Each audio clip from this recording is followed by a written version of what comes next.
नवी मुंबई में बढ़ रहे शहरीकरण में जहां कई गांव विलुप्त हुए, वहीं आज भी अडवली भूतवली जैसा प्रकृति के बीच बसा गांव शहर में मौजूद है। मगर अफसोस की कुदरत के धनी इस गांव के आसपास भी अब भूमाफियाओं की नजर लग चुकी है और यही कारण है कि महापे शीलपाटा मार्ग निकट बसे इस गांव के दूसरी ओर बरसों से चावल की खेती के लिए इस्तेमाल हो रही उपजाऊ जमीन को हड़पने की साजिश रचने में भूमाफिया लगे हुए हैं। सूत्रों की माने तो इस जमीन को हड़प कर यहाँ कुछ उद्योगपति राजनेताओं के साथ मिलकर बड़ी टाउनशिप खड़ी करने के लिए यह षड्यंत्र रच रहे हैं। बोनकोड़े गांव के रहवासी अमोल नाइक की तरह ऐसे 20 से 25 परिवार हैं जिनके दादा परदादाओं के जमाने से इस जमीन पर बतौर किसान आज भी खेती की जाती आ रही है। मगर आसपास की अधिकतर जमीन बड़े उद्योगपतियों द्वारा खरीदे जाने के कारण आज इस उपजाऊ जमीन पर मुंबई और आसपास का कूड़ा और मिट्टी लाकर उक्त जमीन पर करीब 40 से 50 फीट तक की ऊंचाई तक का भराव किया जा रहा है।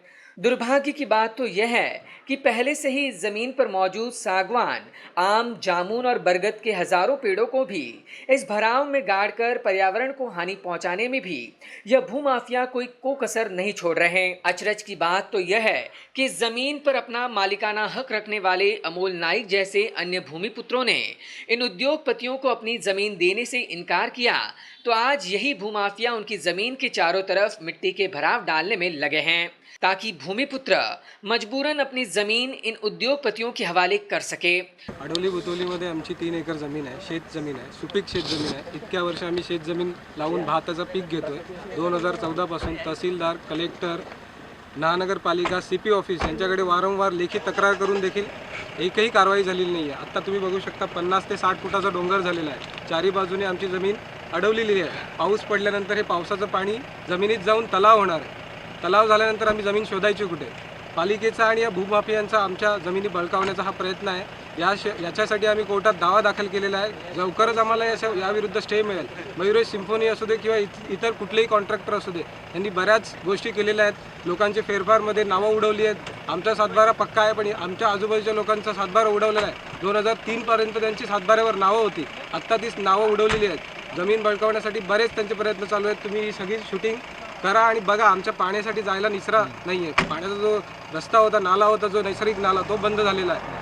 लवकरात लवकर कार्रवाई व्हावी यासाठी मी प्रयत्न करत आहे। 2014 से भूमाफियाओं के षड्यंत्र का शिकार हो रहे इन भूमिपुत्रों ने स्थानिक प्रशासन से लेकर राज्य शासन तक मदद की गुहार लगाई, मगर नतीजा केवल शून्य रहा।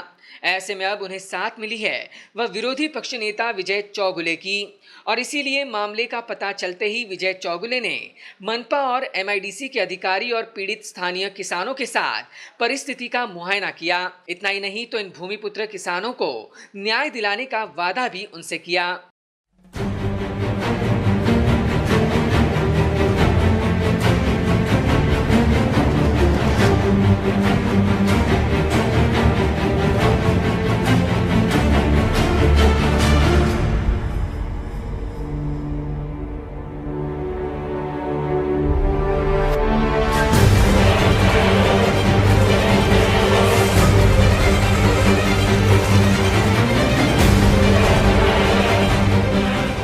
इस पूरे मामले की गंभीरता को देखते हुए विरोधी पक्ष नेता विजय चौगुले ने कहा कि इस विषय को वे पालक मंत्री एकनाथ शिंदे, मनपा आयुक्त और जिलाधिकारी के समक्ष रखेंगे और भूमाफियाओं के खेल में सहभागी हुए दोषी अधिकारियों पर कार्रवाई की मांग करेंगे।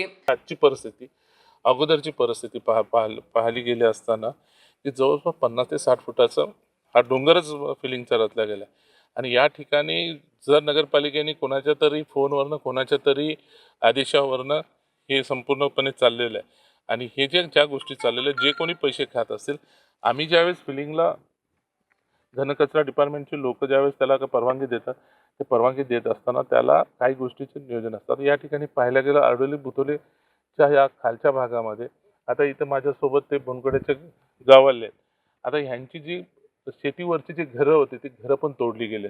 आज त्यांची जागा सोडून आजूबाजूला संपूर्ण 50-50 फुटाच्या या फिलिंगचे डोंगर उभे केलेत। म्हणजे आज उद्याला उठून त्यांना या ठिकाणी कुठल्याही परिस्थितीमध्ये त्यांना त्यांची स्वतःची शेती करता येणार नाही। आणि या ठिकाणचे जे नाले होते, ज्या गोष्टी होत्या, म्हणजे डोंगरावरून येणारा पायवाट, रस्ता आणि हे कुठं काही ठेवलेलं नाही। कोणाच्या सांगण्यावरून काय नियोजन चाललं इथं काय समजायला काय मार्ग नाही. आणि या ठिकाणी लाखो झाडाचं याच्याखाली बरणी खाली केली, आता दिसतातच नाही ही झाडे. म्हणजे इथे पण भरपूर झाडं होतीच, म्हणजे पूर्ण लाखो झाडे त्याच्यावरती बरणी केली गेलेली आहे. कुठली नगरपालिकेची वृक्ष प्राधिकरणाची कुठलीही परवानगी घेतलेली नाही. आमच्याकडे त्या पद्धतीचं मी गुगल मॅप मागवलं, 7 असेल 10 असेल म्हणजे 14पर्यंत असेल, म्हणजे बरणीच्या अगोदरचे त्या टप्प्याटप्प्याने किती झाडं, म्हणजे हिरवळ हे गुगलवरती तर दिसूनच येते, ते काय लपण्यासारखी गोष्ट नाही. तर आता ह्या सर्व गोष्टीत मी स्वतः फोनवरती पालकमंत्र्यांशी बोललो आहे, मी खासदारांशी बोललो आहे आणि आम्ही कलेक्टरची अपॉइंटमेंट आम्ही घेतो. कलेक्टरना आम्ही भेटणार आहे. आता वॉर्ड ऑफिसर माझ्यासोबत आहेत, इथल्या ज्या डिपार्टमेंटशी संबंधित जे अधिकारी आहेत ते माझ्यासोबत आहेत. त्यांना मी अहवाल तयार करायला सांगितलेला आहे आणि इथे जे प्रकल्पग्रस्त आहेत त्यांना बरोबर घेऊन जाऊन स्वतः आयुक्तांशी चर्चा करणार आहे. आयुक्तांशी चर्चा करून पालकमंत्र्यांशी चर्चा करून पालकमंत्र्यांनी याबाबतीत कलेक्टरला बोलवून आणि या ठिकाणच्या सर्व डिपार्टमेंटच्या सर्व लोकांना बोलवून एक पालकमंत्र्यांच्या लेवलनी पण एक मीटिंग घ्यायला लागेल. आगे उन्होंने सवाल खड़ा करते हुए यह कहा कि जब तहसीलदार द्वारा मयूरेश सिम्फनी कंपनी पर करीब 7 करोड़ का जुर्माना लगाने के बावजूद मनपा ने उन्हें अनुमति किस आधार पर दी. त्या कॉपीमध्ये जर तुम्ही पाहायला गेलात तर बरणी टाकायच्या ज्या परवानगी देतात त्या परवानगीला वाहनांकरता अमुक ते अमुक तारीख नाही आहे, फक्त ते तारीख अवॉइड करून ह्या सर्व गोष्टी दिल्या. दुसरी गोष्ट असे की तहसीलदारनी ह्या इथल्या जी कुठली मयुरेश कंपनी का सिम्फनी कंपनी आहे त्यांना काहीतरी 6 का 7 करोडचा दंड ठोठावलेला होता. इथं काही याच्या बाबतीमध्ये ही त्याची कॉपी आहे. 6 ते 7 करोडचा त्याच्यावर दंड ठोठावला गेलेला होता आणि दंड ठोठावलेला असताना सुद्धा त्यांना परवानगी कशी काय मग नगरपालिका देते. गौरतलब है कि कुछ दिनों पहले ही इसी जगह डेब्रिज माफियाओं का भूमिपुत्रों ने विरोध किया था. तब उन्होंने सरेआम इन भूमिपुत्रों पर हमला कर उनके द्वारा यहां बांधे गए छोटे से मकान को भी जमींदोस्त कर दिया गया. ऐसे में भूमाफिया, डेब्रिज माफिया और अधिकारियों की आपसी साठगांठ से चल रही इस साजिश से पीड़ित किसानों को बचाने में विजय चौगुले सफल हो पाते हैं या नहीं, यह तो आने वाला वक्त ही बताएगा. Bureau input, EW network.